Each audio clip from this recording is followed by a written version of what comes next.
16 Nisan 2023 sabahı Sudan'ın başkenti Hartum'da normal bir sabah yaşanmamıştı. Sudan'ın başkenti Sudan Silahlı Kuvvetleri ile paramiliter grup olan Hızlı Destek Kuvvetleri arasında 15 Nisan gecesi çıkan çatışmaların ardından yoğun silah sesleri ve bombardıman sesleriyle uyanılmıştı. Durum o kadar tehlikeliydi ki silah sesleri ve hava saldırıları Doğu Hartum'dan net bir şekilde duyulabiliyordu. Tabi belirtmeden geçmeyelim, Sudan daha önce birden fazla iç savaşla karşı karşıya kalmış olsa da içinde olduğumuz bu iç savaş ortamı sivillere ve devlet kurumlarına yönelik tehdit nedeniyle en yıkıcı savaş olarak da aslında öne çıkmakta. Bugün sizlere Sudan'ın yaklaşık bir yıldır içerisinde bulunduğu duruma neden ve nasıl gelindiğini, süreçte hangi aktörlerin yer aldığını ve çözüme yönelik çabaları ve sürecin nereye doğru gittiğini anlatacağım. Ama öncesinde sizlerin düşünceleri bizler için oldukça önemli. Bu yüzden yorumlarınızın her birini tek tek okuyup dikkate alıyoruz. Geçtiğimiz günlerde Sudan'ı merak eden bir izleyicimizin yoğun talebi üzerine bu videoyu hızlı bir şekilde gündemimize aldık. Bu süreçte kamera arkasında yer alan ve içeriğin size ulaşmasına kadar olan süreçte emek harcayan arkadaşlarım da bulunuyor. Ekibin emekleri için GZT'ye abone olmayı, bildirimleri açmayı ve bizi çevrenize önermeyi unutmayın. Ben Tunç Demirtaş, hazırsanız 10-10 başlıyor.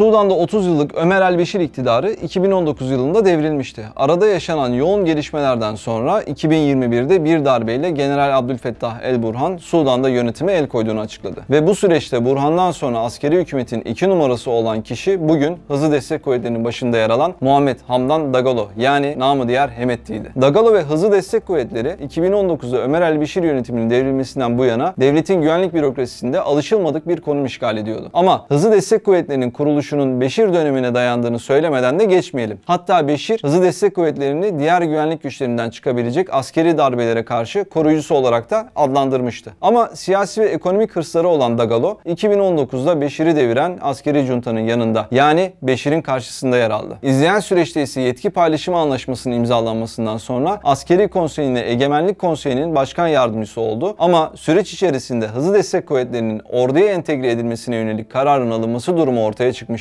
Ve bundan sonra Dagalo ve Burhan arasındaki anlaşmazlıklar da arttı. Dagalo entegrasyonun 10 yıl sürmesinden yanayken Burhan 2 yıl içerisinde bu Hızlı Destek Kuvvetleri'nin ordu içerisinde entegre edilmesi gerektiğini söylüyordu. Ardından gelen süreçte ise Burhan başkent Hartum'da Dagalo'ya güvensizliğini ve ondan yakın bir saldırı beklentisini gösteren bir biçimde karargahın etrafına beton duvarlar inşa ettirmişti. Son olarak Dagalo'nun Hızlı Destek Kuvvetleri'nin Kuzey Sudan'da Merove Hava Kuvvetleri üssünü kuşatmak için asker konuşlandırmasıyla günümüze kadar gelen iç savaşın başlangıcı da ortaya çıkmıştı.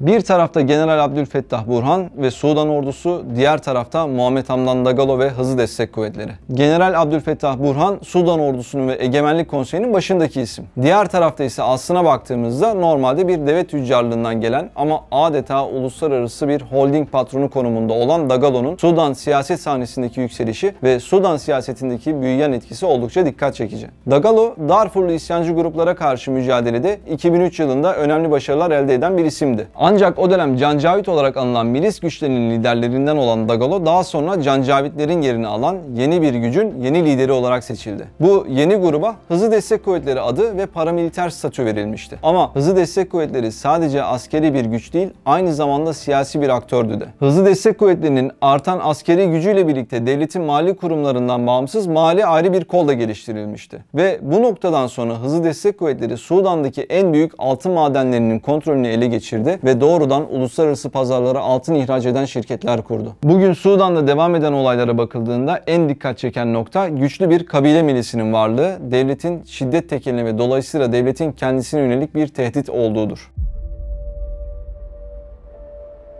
Sudan bulunduğu stratejik konumu, nüfusu, hidrokarbon rezervleri, maden ve mineralleri, tarımsal alanları gibi nedenlerle büyük bir öneme sahip olan ülke. Ama bu noktada özellikle 2011 yılında Güney Sudan'ın ayrılmasından sonra ihracatın %70'ini oluşturması nedeniyle altın madeni Sudan denilince öne çıkan bir emtia olarak da karşımıza çıkıyor. Sudan'da dolayısıyla kıtada sahip olduğu altın madenleriyle dikkat çeken bir ülke durumunda bu sefer karşımıza çıkmakta. Sudan, Afrika geneline baktığımız zaman Güney Afrika ve Gana'dan sonra 3. büyük altın üretici ülke konumundaydı. Ama iç savaşla beraber Sudan'ın günümüzde Mali, Burkina Faso ve Fil Dişi sahilinde gerisine düşerek 6. sırada yer aldığını söyleyebiliriz. Yine de Sudan iç savaştan sonra yıllık 40.000 tonun üzerinde altın üretme kapasitesine sahip olduğunu belirtmeden de geçmeyelim. Ama Sudan denilince tek başına altın önem arz etmiyor. Bunun yanı sıra petrol, demir, çinko, nikel gibi madenlerle beraber tarımsal anlamda susam, yer fıstığı, pamuk ve hayvancılık anlamında koyun, keçi gibi çeşitli ürün yelpazesiyle de Sudan oldukça dikkat çeken bir ülke konumunda. Yine küresel ekonomi ve enerji açısından önemli bir yere sahip olan petrol daha çok Güneybatı Sudan'da bulunuyor ve buradaki petrol 1980'li yıllarda ticari olarak kullanılmaya da başlanmıştı. Ama 1983'te güneyle başlayan iç savaş 2000'lere kadar buradaki petrol yataklarının kullanımını da engellemişti. Ve sonrasında 5 ile 7 milyar varil civarında petrol rezervi Güney Sudan'ın 2011'de bağımsızlığını kazanmasıyla Güney Sudan sınırları içerisinde kalmıştı. Sudan, Güney Sudan'la ayrılmadan sonra petrol rezervlerinin %75'ini kaybetti ve milyarlarca dolarlık petrol gelirinden de mahrum kaldı. Bu neden önemli diye soracak olursak, o döneme kadar petrol geliri Sudan'ın toplam gelirinin yarısından fazlasını ve ihracatının %90'ını oluşturuyordu.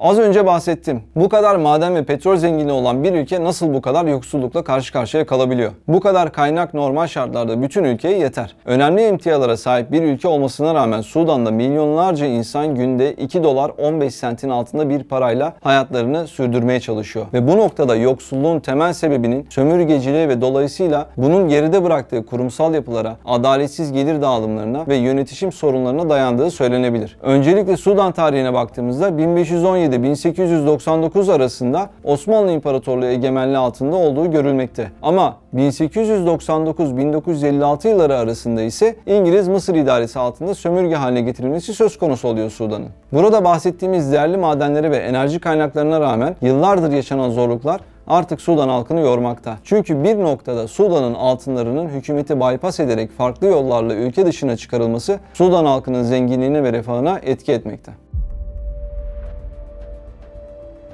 Bu noktada tekrar Dagalo'ya dönmek gerekirse, Dagalo, Sudan'da Jebel Amer madeninde dahil olmak üzere Güney Kordofan gibi farklı yerlerde en az 3 altın madenini işletiyor. Hatta Sudan'da El Ibaida'da çıkarılan altınların %85'inin çeşitli yollardan satıldığı da söyleniyor. El Ibaida'da öğütülen altınlar yaklaşık 2 milyar dolar değerinde. Ve en önemlisi bunlar kayıp. Altınların çok büyük bir kısmı kayıt dışı. Sudan Merkez Bankası, Sudan'daki en büyük sorunun maden kaçakçılığı olduğunu söylüyor. Dagalo tarafından kontrol edilen altın çıkarma şirketleri bu yağma konusunda şüpheli olarak da belirtiliyor diyebiliriz. Bu nedenle bir yandan batılı güçler, bir yandan belirli körfez ülkeleri ve diğer yandan Rus paralı askeri şirketleri ordu ve hızlı destek kuvvetleri üzerinden etkiye sahip olarak paravan şirketler aracılığıyla Sudan'ın altınlarının sömürüldüğünü ifade ediyor. Bir de son olarak Dagalo'nun Sudan'ın Birleşik Arap Emirlikleri ile altın ihracatını etkilemesi de söz konusu. Siyasi ve askeri destek karşılığında Dagalo madenlerden elde edilen altınları ucuza Birleşik Arap Emirlikleri'ne de satıyor. Bu kapsamda Dagalo ve ekibinin Abu Dhabi'de Ulusal Banka'da hesabını gösteren veriler de paylaşılmış durumda. Wagner bildiğiniz üzere özel askeri bir şirket ve güvenlik şirketi. Tabi Prigojin'in ölümünden sonra Wagner'in geleceğine yönelik çok fazla tartışma yapıldı. Sonuç olarak Wagner'in Afrika operasyonlarının doğrudan askeri istihbaratı GRU'nun kontrolü altına alınmasına da karar verilmişti. Hatta Wagner günümüzde Afrika Korps adı ile faaliyetlerini Afrika'da devam eden bir niteliğe sahip olacak görünüyor. Nitekim bu Rus özel askeri şirketi bir noktada ticari kazanç elde etmeye çalışan bir şirket gibi varlık göstermeye de çalışıyor diyebiliriz. Hatta Wagner'le bağlantılı bir şirket var. M-Invest. Bu konuda geçmişte bir dizi altın madenciliğini içeren anlaşmalar imzalanmıştı. 2019 sonrasında bu ilişkiler devam etti ve 2021'de yaşanan askeri darbeyi de bu şirket desteklemişti. Temelde size Rusya'nın Sudan'da iki çıkarının olduğunu söyleyebilirim. Birincisi altın madenciliği ve ikincisi Kızıldeniz'de bir üs arayışı. İlk olarak altın madenciliğine bakacak olursak paravan şirketler üzerinden bu madencilik faaliyetlerinin yapıldığını görebilirsiniz. Sudan'a ait olan Al Solak şirketi üzerinden M-Invest şirketi faaliyet sürdürüyor. Bunun bir de yan şirketi var. Meroe Gold. Bu şirketin altın madenciliği ve kaçakçılık yaptığı çeşitli kaynaklarca ifade edilen bir gerçek. Tabii tüm bu durumlara bakıldığında Wagner'in kar elde etmesi söz konusu. Ve bu kar ile Wagner Afrika'daki operasyonlarını finanse ediyor. Bunların ayrıca Ukrayna Savaşı sürecinde Ruslara uygulanan yaptırımları yumuşatan bir etkiye sahip olduğunu söylemekte de fayda var. İkinci kısma bakacak olursak, uzun yıllardır Rusya'nın Kızıldeniz'de bir üsse sahip olma arayışı bulunuyor ve 2020 sonunda Port Sudan'da bir üs için Rusya Sudan'la anlaşmıştı. Üzerinde anlaşılan bu üste nükleer enerji gemileri, 300 personel, deniz lojistik merkezi ve onarım sahası olacak. Nisan 2021'de ABD baskısıyla bu durum askıya alınmıştı ve 2020 darbesi sonrasındaki süreçte ise bu durum sürüncemede kaldı. Ama Rusya'nın her şeye rağmen böyle bir arayışa yönelik isteği de hala devam ediyor. Sudan'daki güç mücadelesiyle Wagner'in varlığı birleşince Sudan'ın geleceğindeki belirsizlik artan bir durum olarak aslında yerini koruyor. Dagalo ile Wagner'in temasta olduğuna yönelik ifadeler de burada var. Ve Libya'da Hafter'in Dagalo'ya destek sağladığına yönelik söylemler de bu noktada dikkat çekiyor. Bu iki durumu birleştirdiğimizde Wagner'in Dagalo'ya desteğini Hafter üzerinden verdiği de ifade edilebilir. Ve bu noktada bu söylemlerin doğruluğu üzerinden hareket edilecek olursa Wagner'in Sudan'daki desteğini bölünmüşlüklerini kullanarak da sağladığı ortaya çıkıyor. Bu şekilde Wagner'in riski minimize ederek ve Hafter üzerinden hedging stratejisi uygulayarak, yani riskten korunarak davrandığını da görebiliriz. Birleşik Arap Emirlikleri Yemen'de İran destekli Husilere karşı mücadelesinde hızlı destek güçlerinden destek alıyordu. Ve bu kapsamda Sudan'da ordunun Birleşik Arap Emirlikleri'ne tepkili olduğu da bilinen bir gerçek. Tabi bu tepkinin arkasında Birleşik Arap Emirlikleri'nin Dagalo'ya insani yardım kılıfı altında silah tedariği sağladığı ve yardım ettiği iddiası da bulunuyor aslında. Tabii ki Dagalo'ya bu yardım direkt olarak gelmese de bölgede görece istikrara sahip olan çevre ülkelerden hızlı destek kuvvetlerine sevkiyat yapıldığı iddialarını da güçlendiren uçak trafiği ve sevkiyat hareketleri olduğunu da ortaya çıkarıyor. Bu noktada Çad ve Sudan diplomatlarını geçtiğimiz aylarda persona non grata, yani istenmeyen kişi ilan etmişlerdi. Dolayısıyla bu sorunun komşulara sıçrama riskinde olduğunu söyleyebiliriz. Mısır, Etiyopya, Libya, Çad, Orta Afrika Cumhuriyeti, Eritre ve Güney Sudan'la sınırı bulunan Sudan'ın ayrıca Nil Nehri ve Kızıldeniz'e erişimi bulunması sebepleriyle stratejik öneminin zaten yüksek olduğunu biliyoruz. Bir de bu noktada Sudan'ın Etiyopya ve Mısır ile Rönesans barajı konusunda sahip olduğu kritik önemi göz önünde bulundurduğumuzda Sudan'daki krizdeki aktör sayısının artması daha mümkün hale geliyor.